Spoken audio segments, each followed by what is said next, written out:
ॐ नमो भगवते वासुदेवाय। ॐ नमो भगवते वासुदेवाय।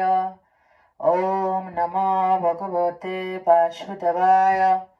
श्रीमद्भागवद्गीता যথাযথ দ্বিতীয় অধ্যায় সাংখ্যযোগ শ্লোক 11। শ্রীভগবানুবাচ অশ্বসোনং বাশোষস্থং প্রজ্ঞাপাদং চ ভাষসে গতাশুন গতাশুং চ নানো শোষন্তি পণ্ডিতা। শ্রী ভগবানুবাচ, পরমেশ্বর ভগবান বললেন, অশ্বচান, যে বিষয়ে শোক করা উচিত নয়। অম্বশোচ, তুমি শোক করছ। তম, তুমি প্রজ্ঞাবাদান, প্রাজ্ঞবচন। চ ও ভাষসে, বলছ। গত, বিগত। আসুন, অশুন, জীবন। অগত, যা গত হয়নি। অশুন, জীবন। চ ও ন, না। অনুশোচন্তি, অনুশোচনা করেন। পণ্ডিতা, পণ্ডিতগণ। অনুবাদ।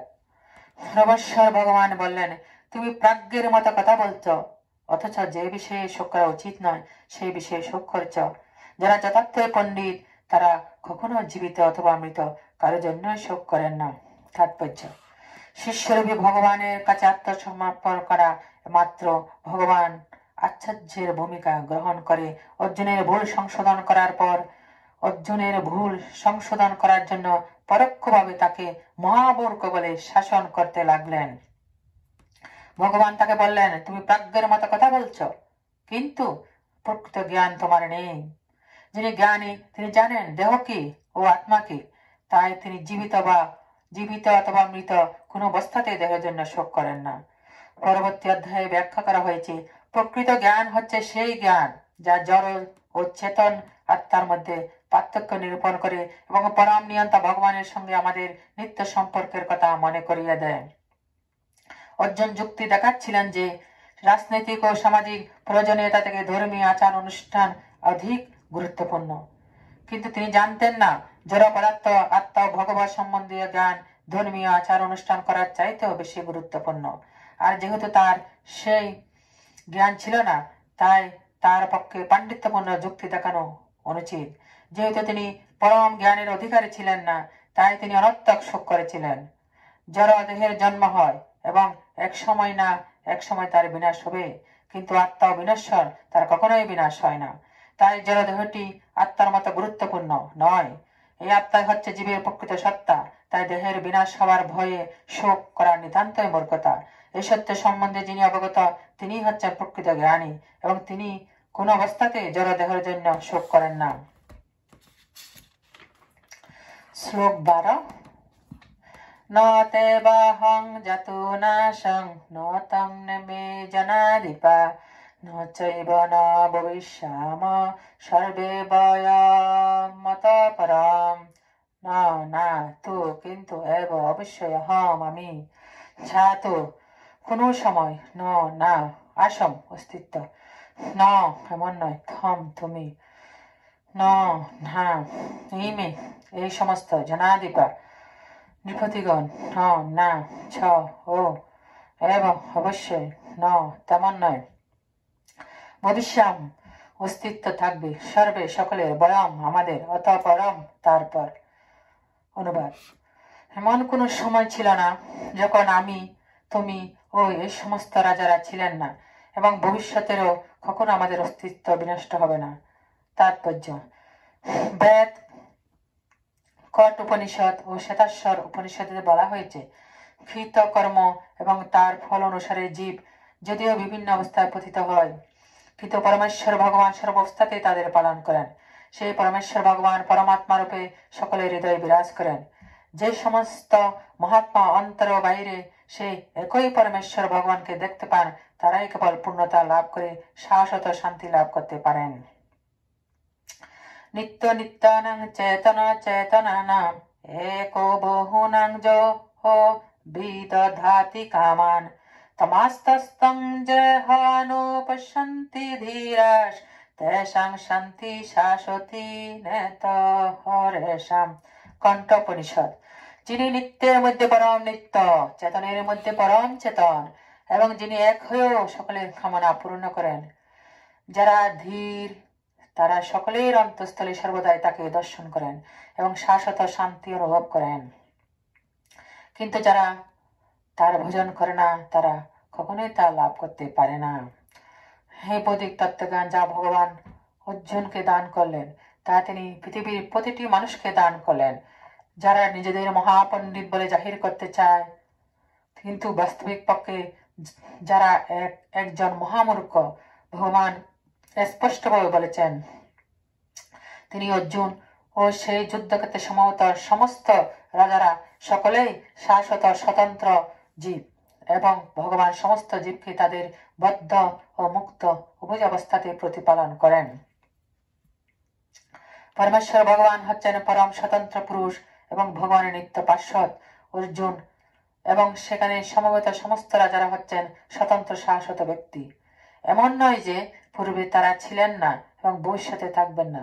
তাদের ব্যক্তি স্বাতন্ত্র্য পূর্বে বর্তমান ছিল এবং ভবিষ্যতে নিরবচ্ছিন্ন ভাবে বর্তমান থাকবে। তাই কারোর জন্য শোক করা নিতান্ত নিরর্থক।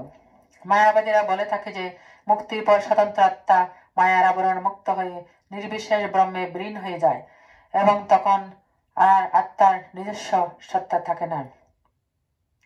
এই মতবাদ পরম শাস্ত্রকে ভগবান শ্রীকৃষ্ণ এখানে অনুমোদন করেননি। তাছাড়া কেবল বদ্ধ দশায় আমরা ব্যক্তি স্বাতন্ত্র্য অনুভব করি, এই মতবাদ ভগবান এখানে অনুমোদন করেননি। ভগবান শ্রীকৃষ্ণ এখানে স্পষ্টভাবে বলেছেন ভগবানের নিজের এবং অন্য সকলের অস্তিত্ব শাশ্বত। কারো স্বতন্ত্র সত্তার বিনাশ কখনোই হয় না, এই কথা উপনিষদেও বলা হয়েছে। শ্রীকৃষ্ণের মুখ নিঃসৃত এই সমস্ত কথা প্রামাণিক, কারণ তিনি কখনোই মায়া দ্বারা প্রভাবিত হন না।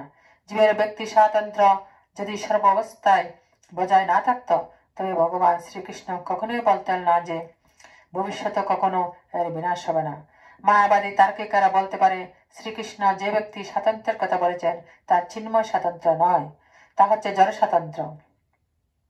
কিন্তু এই যুক্তি মেনে নিলেও প্রশ্ন থেকে যায় তাহলে ভগবান শ্রীকৃষ্ণ তার নিজের সম্বন্ধে স্বাতন্ত্র্যের কথা বলেছেন সেটিকে কি ধরনের স্বাতন্ত্র্য? শ্রীকৃষ্ণ বলছেন তিনি অতীতও ছিলেন এবং ভবিষ্যতেও থাকবেন। তিনি নানাভাবে তার ব্যক্তি স্বাতন্ত্র্য প্রতিপন্ন করেছেন এবং তিনি ঘোষণা করেছেন ব্রহ্মজ্যোতি হচ্ছে তার অঙ্গকান্তি। শ্রীকৃষ্ণ তার অপাকৃত স্বাতন্ত্র্য সবসময় বজায় রেখে গেছেন। যদি তাকেও সীমিত সাধারণ চেতনা বিশিষ্ট বদ্ধ জীবাত্মা বলে মনে করা হয় তবে ভগবদ গীতাকে কখনোই পরম তত্ত্বজ্ঞান সমন্বিত শাস্ত্র হিসেবে গ্রহণ করা হবে না।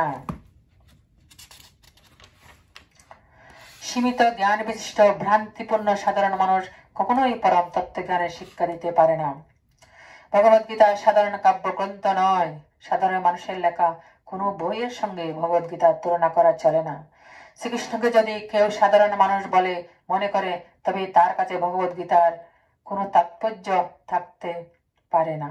মায়াবাদী তার্কিকেরা বলে তাকে প্রচলিত রীতি অনুসারে এই শ্লোকে বহু বচনের ব্যবহার করা হয়েছে এবং তার জড় দেহটিকে বোঝাচ্ছে, কিন্তু পূর্ববর্তী শ্লোকে জড় দেহগত পরিচয়কে সম্পূর্ণভাবে অগ্রাহ্য করার পর প্রচলিত রীতি অনুসারে সেই জড় দেহগত পরিচয়কে আবার অনুমোদন করা শ্রীকৃষ্ণের পক্ষে কি করে সম্ভব?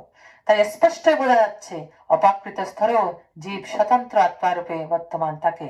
এই কথা রামানুজাচার্য আদি মহৎ আচার্যরা স্বীকার করে গেছেন। ভগবদ গীতাতে বহু জায়গায় উল্লেখ করা হয়েছে এই অপাকৃত স্বাতন্ত্র ভগবত বক্তারা উপলব্ধি করতে পারেন।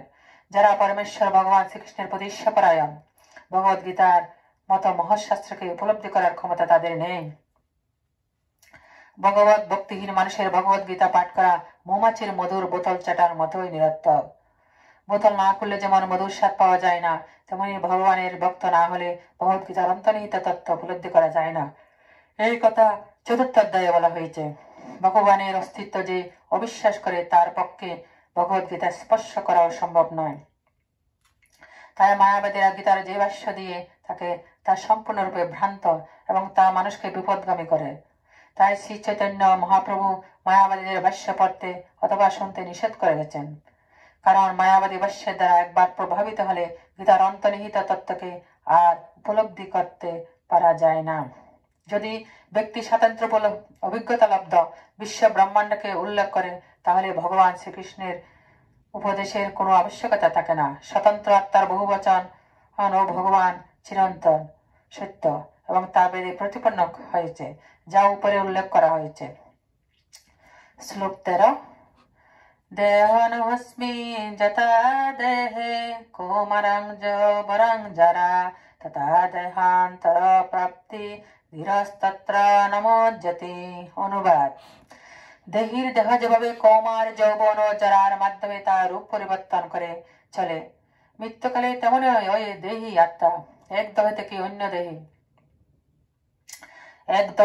এক দেহ থেকে অন্য কোনো দেহে দেহান্তরিত হয়। স্থিতজ্ঞ পণ্ডিতরা কখনো এই পরিবর্তনে মুহ্যমান হন না। তাৎপর্য: যেহেতু প্রত্যেকটি জীব হচ্ছে একটি স্বতন্ত্র আত্মা, কিন্তু প্রতি মুহূর্তে প্রত্যেকেই তার দেহ পরিবর্তন করে চলছে। তার ফলে কখনো সে শিশু, কখনো কিশোর, কখনো যুবক এবং কখনো বৃদ্ধ, এভাবেই সে নানা রূপ ধারণ করেছে। কিন্তু জীবের প্রকৃত সত্তা আত্মার কোনো পরিবর্তন হয় না। এক সময় দেহটি যখন অকেজ হয়ে যায়, তখন আত্মা সেই দেহ ত্যাগ করে অন্য দেহ ধারণ করেন। মৃত্যুর পর জড় অথবা চিন্ময় আর একটি দেহ প্রাপ্ত হওয়া যখন অবশ্যম্ভাবী, তখন ভীষ্ম, দ্রোণাচার্য আদি আত্মীয় পরিজনের জন্য শোক করা অর্জুনের পক্ষে নিতান্ত নিরর্থক। বরং তাদের মৃত্যুর কথা ভেবে শোক করার পরিবর্তে তার আনন্দিত হওয়া উচিত ছিল। কারণ মৃত্যু হলে তারা তাদের জরাগ্রস্ত বৃদ্ধ দেহ ত্যাগ করে নতুন দেহ প্রাপ্ত হবেন এবং নবশক্তি লাভ করবেন। পূর্বকৃত কর্মের ফল অনুসারে জীব নতুন দেহ প্রাপ্ত হয় এবং নানা রকম সুখ ও দুঃখ ভোগ করে থাকে। তাই ভীষ্ম, দ্রোণের মতো মহাত্মারা যে দেহত্যাগের পর জড়জগতের বন্ধন মুক্ত হয়ে ভগবদ্ধাম বৈকুণ্ঠে ফিরে যাবেন অথবা স্বর্গলোকে দিব্য দেহ প্রাপ্ত হয়ে নানা রকম সুখ ভোগ করবেন, সে বিষয়ে কোনো সন্দেহ নেই। সুতরাং তাদের মৃত্যুতে শোক করার কোনোই কারণ ছিল না। যে মানুষ জীবাত্মা ও পরমাত্মার স্বরূপ এবং পরা ও অপরা উভয় প্রকৃতি সম্পর্কে সম্পূর্ণভাবে অবগত, তাকে বলা হয় ধীর। এই প্রকার মানুষ জড়দেহের পরিবর্তনের জন্য কখনো শোক করেন না। আত্মাকে খণ্ড খণ্ড অংশে বিভক্ত করা যায় না। এই যুক্তিতে আত্মা ও পরমাত্মার একত্ব সম্বন্ধে মায়াবাদীদের যে মতবাদ, তা গ্রহণযোগ্য নয়। পরমাত্মাকে খণ্ড খণ্ড করে বিভক্ত করার ফলে যদি জীবাত্মার উদ্ভব হতো, তবে পরমাত্মা হতেন পরিবর্তনশীল। কিন্তু এই সিদ্ধান্ত পরমাত্মা যে অপরিবর্তনীয় তার পরিপন্থী। গীতাতে ভগবান বলেছেন, পরমেশ্বরের অংশ জীবাত্মা সনাতন এবং তাকে বলা হয় খর, অর্থাৎ যারা প্রকৃতিতে পতিত হওয়ার প্রবণতা তাকে। জীবাত্মা পরমাত্মারই অংশ এবং জড়বন্ধন থেকে মুক্ত হওয়ার পরও সে পরমাত্মার অংশরূপেই বর্তমান থাকে। তবে মুক্ত হওয়ার পর সে সৎ, চিত ও আনন্দময় দেহপ্রাপ্ত হয়ে ভগবত ধামে ভগবানের সাহচর্য লাভ করে। জলে যখন আকাশের প্রতিফলন দেখা যায়, তখন তাতে সূর্য, চন্দ্র, এমনকি তারাদেরও পর্যন্ত দেখা যায়। তারাগুলিকে জীবাত্মার সঙ্গে তুলনা করে চলে এবং সূর্য অথবা চন্দ্রকে পরমেশ্বরের সঙ্গে তুলনা করা চলে। অর্জুন হচ্ছেন স্বতন্ত্র অনুচৈতন্য বিশিষ্ট জীবাত্মা এবং বিভু চৈতন্য পরমাত্মা হচ্ছেন ভগবান শ্রীকৃষ্ণ। জীবাত্মা ও পরমাত্মা সমপর্যায়ভুক্ত নয়। চতুর্থ অধ্যায়ের প্রথমে তা আমরা দেখতে পাবো। অর্জুন যদি শ্রীকৃষ্ণের সমপর্যায়ভুক্ত হতেন এবং শ্রীকৃষ্ণ অর্জুনের উদ্ধত্ত না হতেন, তাহলে তাদের মধ্যে গুরু ও শিষ্য সম্পর্ক গড়ে ওঠা কখনোই সম্ভব হতো না। তারা দুজনেই যদি মায়ার দ্বারা মহাচ্ছন্ন হতেন, তাহলে একজন উপদেষ্টা এবং অন্যজন উপদেশ গ্রহণকারী হওয়ার কোনো প্রয়োজন ছিল না। এই প্রকার উপদেশ অর্থহীন হয়ে পড়ে, কারণ মায়ায় কবলিত কেউ প্রামাণিক উপদেষ্টা হতে পারে না। এই অবস্থান আমাদের স্বীকার করতে হবে যে শ্রীকৃষ্ণ হচ্ছেন পরমেশ্বর ভগবান। তিনি জীব থেকে অতি ঊর্ধ্বে অবস্থিত, আর অর্জুন হচ্ছেন বিশ্বরণশীল আত্মা, যে মায়া দ্বারা মোহিত। শ্লোক 14। মাত্রা স্পর্শাস্তু কন্তেয় শীতোষ্ণ সুখ দুঃখদা আগামা পাইন নিহিস্তাস্তাং স্থিতি কস্য ভারত। মাত্রা স্পর্শা ইন্দ্রিয়গ্রাহ্য অনুভূতি তো কেবল কন্তেয়, হে কুন্তি পুত্র, শীত উষ্ম গ্রীষ্ম, সুখ দুঃখদায়ক, আগম আসে, অপায়ীন চলে যায়, অনিত্যা অস্থায়ী স্থান সেগুলিকে তিতিঘস সহ্য করার চেষ্টা করো। ভারত, হে ভারত। অনুবাদ: হে কন্তেয়, ইন্দ্রিয়ের সঙ্গে বিষয়ের সংযোগের ফলে অনিত্য সুখ ও দুঃখের অনুভব হয়। সেগুলি ঠিক যেমন শীত ও গ্রীষ্ম ঋতুর গমনাগমনের মতো। হে ভরত কুলপ্রদীপ, সে ইন্দ্রিয়জাত অনুভূতির দ্বারা প্রভাবিত না হয়ে সেগুলি সহ্য করার চেষ্টা করো। তাৎপর্য: মানব জীবনের প্রকৃত কর্তব্য সম্পাদন করতে হলে মানুষকে সহনশীলতার মাধ্যমে বুঝতে হবে। সুখ ও দুঃখ কেবল ইন্দ্রিয়ের বিকার মাত্র। শীতের পর যেমন গ্রীষ্ম আসে, তেমনি পর্যায়ক্রমে সুখ ও দুঃখ আসে। সত্যকে উপলব্ধি করে দুঃখে ও সুখে বিচলিত থাকাই মানুষের কর্তব্য। বেদে নির্দেশ দেওয়া আছে খুব সকালে স্নান করা উচিত। যে শাস্ত্রের অনুশাসন মেনে চলে, সে মাঘ মাসের প্রচন্ড শীতেও খুব ভোরে স্নান করতে ইতস্তত করে না। তেমনই গ্রীষ্মকালে প্রচন্ড গরমেও গৃহিণীরা রান্না করা থেকে বিরত থাকেন না। আবহাওয়া জনিত অসুবিধা সত্ত্বেও মানুষকে তার কর্তব্য কর্ম করে যেতেই হয়। তেমনই যুদ্ধ করাটা হচ্ছে ক্ষত্রিয়ের ধর্ম, এবং কর্তব্যের খাতিরে তাকে যদি তার আত্মীয় বন্ধুদের সঙ্গে যুদ্ধ করতে হয়, তবুও সে তার কর্তব্য কর্ম থেকে বিরত হতে পারে না। শাস্ত্র নির্ধারিত অনুশাসন মেনে চলাটাই হচ্ছে সভ্য মানুষের লক্ষণ। এই অনুশাসন মেনে চলার ফলে মানুষের বুদ্ধিমত্তার বিকাশ হয় এবং সে তখন ভগবত তত্ত্বজ্ঞান লাভ করতে সক্ষম হয়। এই জ্ঞানের প্রভাবে তার হৃদয়ে ভগবত ভক্তির সঞ্চার হয় এবং ভগবানের প্রতি তার এই আন্তরিক ভক্তি তাকে তার মায়ার বন্ধন থেকে মুক্ত করে। এই শ্লোকে অর্জুনকে কন্তেয় ভারত নামে সম্বোধন করাটা খুবই তাৎপর্যপূর্ণ। তাকে কন্তেয় নামে সম্বোধন করার মাধ্যমে ভগবান শ্রীকৃষ্ণ তার মাতৃকুলের মহান রক্তের সম্পর্ক স্মরণ করিয়ে দিয়েছেন এবং ভারত নামে সম্বোধন করে তার পিতৃকুলের মহত্বের কথা স্মরণ করিয়ে দিয়েছেন। উভয় দিক থেকে তিনি সুমহান বংশজাত ছিলেন। মহান বংশজাত পুরুষ কখনোই তার কর্তব্য কর্ম থেকে বিচ্যুত হন না। তাই শ্রীকৃষ্ণ তাকে জানিয়ে দিলেন তার বংশ গৌরবের কথা স্মরণ করে তাকে যুদ্ধ করতেই হবে। শ্লোক 15। জংহিনা ব্যতয়ন্ত তে পুরুষং পুরুষস্যব সমা দুঃখ সুখং ধীরং সুহমিতা তয় কল্পতে। যে হি অবশ্যই না ব্যতয়ন্তি বিচলিত হন এতে এই সমস্ত পুরুষম ব্যক্তিকে পুরুষস্যব হে পুরুষশ্রেষ্ঠ সম অপরিবর্তিত দুঃখ সুখম সুখ ধীরম সহিষ্ণু স তিনি অমৃততায় মুক্তি লাভের কল্পতে যোগ্য হন।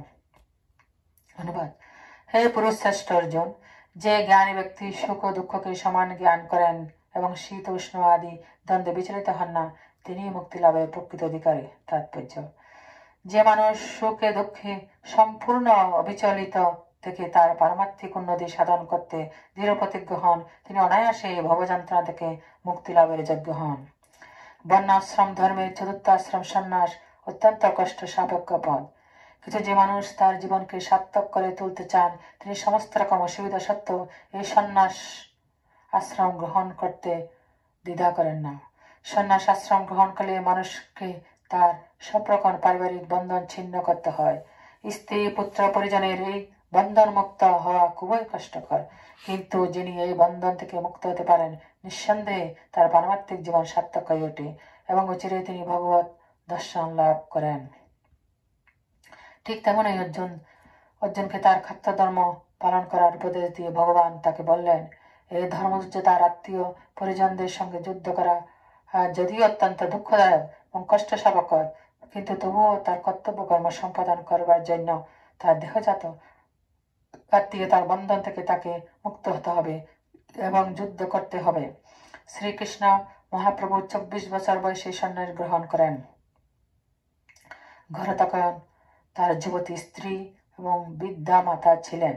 তাদের দেখাশোনা করার জন্য কেউই ছিল না, কিন্তু তা সত্ত্বেও মহত্তর উদ্দেশ্য সাধন করবার জন্য তিনি তাদের পরিত্যাগ করে সন্ন্যাস ধর্ম গ্রহণ করেন। মায়ার বন্ধন থেকে মুক্ত হবার এই হচ্ছে উপায়। শ্লোক 16। না শত বিদ্যতে ভাবো না ভাবো বিদ্যতে শত উভয়োরপি দৃষ্টহন্ত স্তনয় হস্তত্তদর্শিভি। না অসত অনিত্য বস্তুর বিদ্যতে হয় ভাব স্থায়িত্ব, না অভাব বিনাশ বিদ্যতে হয় সত নিত্য বস্তুর উভয়ের অপি যথার্থই দৃষ্ট দর্শন করে অন্তর সিদ্ধান্ত তো কিন্তু অনয় তাদের তত্ত্ব সত্য দর্শী দ্রষ্টার দ্বারা। অনুবাদ: যারা তত্ত্বদ্রষ্টা তারা সিদ্ধান্ত করেছেন যে অনিত্য জড়বস্তুর স্থায়িত্ব নেই এবং নিত্য বস্তু আত্মার কখনো বিনাশ হয় না। তারা উভয় প্রকৃতির যথার্থ স্বরূপ উপলব্ধি করে এই সিদ্ধান্ত উপনীত হয়েছেন। তাৎপর্য: প্রতি মুহূর্তে জড়দেহের পরিবর্তন হচ্ছে, এই দেহের কোনো স্থায়িত্ব নেই। আধুনিক চিকিৎসা বিজ্ঞানের সাহায্যেও জানা যায় বিভিন্ন জীবকোষের ক্রিয়া প্রতিক্রিয়ার ফলে প্রতি মুহূর্তে জীবদেহের অবিরাম পরিবর্তন হচ্ছে।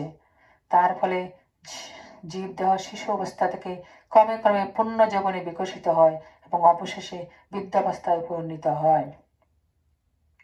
কিন্তু দেহ মনের সব রকম পরিবর্তন হওয়া সত্ত্বেও জীবের প্রকৃত সত্তা আত্মার কোনো পরিবর্তন হয় না।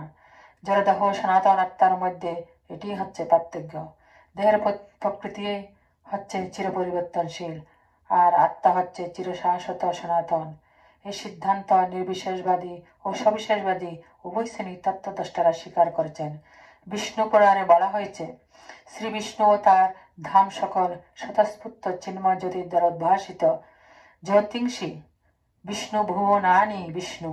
তত্ত্বদর্শী মহাজনেরা যথাক্রমে সৎ অসৎ নিত্য ও অনিত্য বলতে চেতন জড়বস্তুকে উল্লেখ করেন।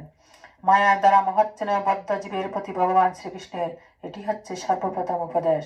জীব হচ্ছে ভগবানের অবিচ্ছেদ্য অংশ, তাই সে ভগবানের নিত্য দাস। এই জ্ঞান উপলব্ধি করা হলে অজ্ঞানতার আবরণ উন্মোচিত হয় এবং সে তখন ভগবানের সঙ্গে উপাস্য আর উপাসকের সম্পর্কের পুনঃপ্রতিষ্ঠা করে।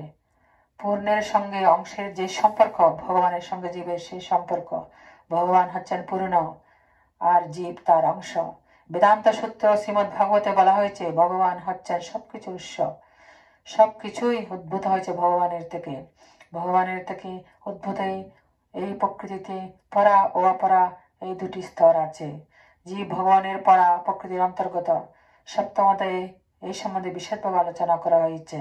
শক্তি ও শক্তিমানের মধ্যে যদিও কোনো ভেদ নেই, তবুও শক্তিমান হচ্ছেন শক্তির নিয়ন্তা। পরমেশ্বর ভগবান হচ্ছেন শক্তিমান এবং শক্তি বা প্রকৃতি সর্ব অবস্থাতে তার নিয়ন্ত্রণাধীন। তাই প্রভু ও ভৃত্য অথবা গুরু ও শিষ্য সম্পর্কের মতো জীবসমূহ পরমেশ্বর ভগবানের অধীন। মায়ার অন্ধকারে যখন জীব আচ্ছন্ন থাকে তখন সে ভগবত তত্ত্ব উপলব্ধি করতে পারে না। ভগবান তার জীবকে মায়ান্ধকার থেকে মুক্ত হয়ে সত্য দর্শন করবার জন্য এই ভগবত গীতার শিক্ষা দান করেছেন। হরে কৃষ্ণ।